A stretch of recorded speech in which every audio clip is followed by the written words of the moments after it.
നമസ്കാരം, media vision വാർത്തകളിലേക്ക് സ്വാഗതം.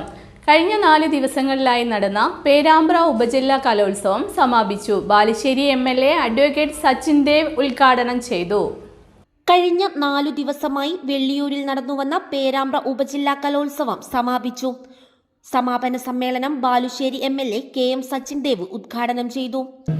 അലങ്കാരികമായി എനിക്ക് പ്രസംഗിക്കാൻ അക്ഷീണമായ പരിശ്രമം നല്ല വാചകമാണ്, പ്രാസംഗികന് പറ്റിയതാണ്. എന്നാൽ ഒരല്പ ക്ഷീണം നമ്മുടെ പ്രിയപ്പെട്ട അധ്യാപകർക്കും AEO ഉൾപ്പെടെയുള്ള ഇതിന്റെ മുഖ്യ സംഘാടകർക്കും ഉണ്ടാകും എന്ന് തന്നെയാണ് ഞാൻ കരുതുന്നത്. അത്തരമൊരു സന്ദർഭത്തിൽ ഉദ്ഘാടകന്റെ ഒരു വലിയ ദൈർഘ്യമേറിയ പ്രസംഗം വളരെ പ്രസക്തമാണോ? അല്ല എന്ന് എൻ്റെ മുന്നിലിരിക്കുന്നവരുടെ മുഖം എന്നോട് പറയുന്നുണ്ട്. സുദീർഘമായി ഞാൻ പ്രസംഗിക്കുന്നില്ല. ഇവിടെ നമ്മുടെ കുട്ടികൾ ഏറ്റവും മികവാർന്ന നിലയിൽ അവരുടെ കലാപ്രകടനങ്ങൾ അവതരിപ്പിച്ചു. വിജയിച്ച നിരവധി കുട്ടികളുണ്ട്. അവരുടെ മുദ്രാവാക്യങ്ങളും ആരവങ്ങളും വേദിയുടെ സമീപത്തും ഉയരുന്നുണ്ട്, ഞാനത് കേൾക്കുന്നുണ്ട്. സ്വാഭാവികമായി ഇവിടെ വിജയിച്ച കുട്ടികൾ, കലാപ്രതിഭകൾ, അവർക്ക് ഇനിയും അവസരങ്ങൾ ഉണ്ടാവണം.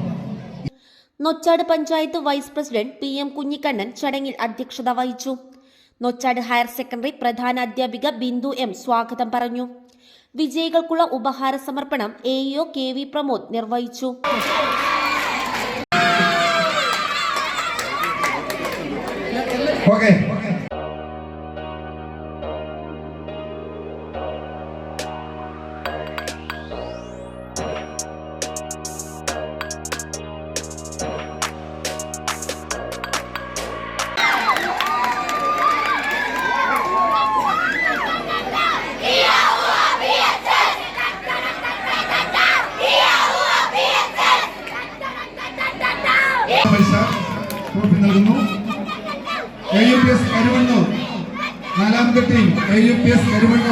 Perambra block panchayat president NB Babu മുഖ്യാതിഥിയായി. നൊച്ചാട് ഗ്രാമപഞ്ചായത്തിലെ വാർഡ് മെമ്പർമാർ, അധ്യാപക സംഘടനാ പ്രതിനിധികൾ എന്നിവർ ആശംസകൾ അർപ്പിച്ച് സംസാരിച്ചു. ചിത്ര രാജൻ ചടങ്ങിന് നന്ദി പറഞ്ഞു. ഹൈസ്കൂൾ ഹയർ സെക്കൻഡറി വിഭാഗം overall championship Perambra higher secondary school കരസ്ഥമാക്കി. Naduvannur higher secondary school runners അപ്പായി. UP വിഭാഗം സംസ്കൃതോത്സവത്തിൽ കൽപ്പത്തൂർ AUP സ്കൂൾ 1ാം സ്ഥാനം നേടി. ഹൈസ്കൂൾ അറബിക് വിഭാഗത്തിൽ നൊച്ചാട് ഹയർ സെക്കൻഡറി സ്കൂളും പേരാമ്പ്ര ഹയർ സെക്കൻഡറി സ്കൂളും 1ാം സ്ഥാനം പങ്കിട്ടെടുത്തു. News bureau, media vision.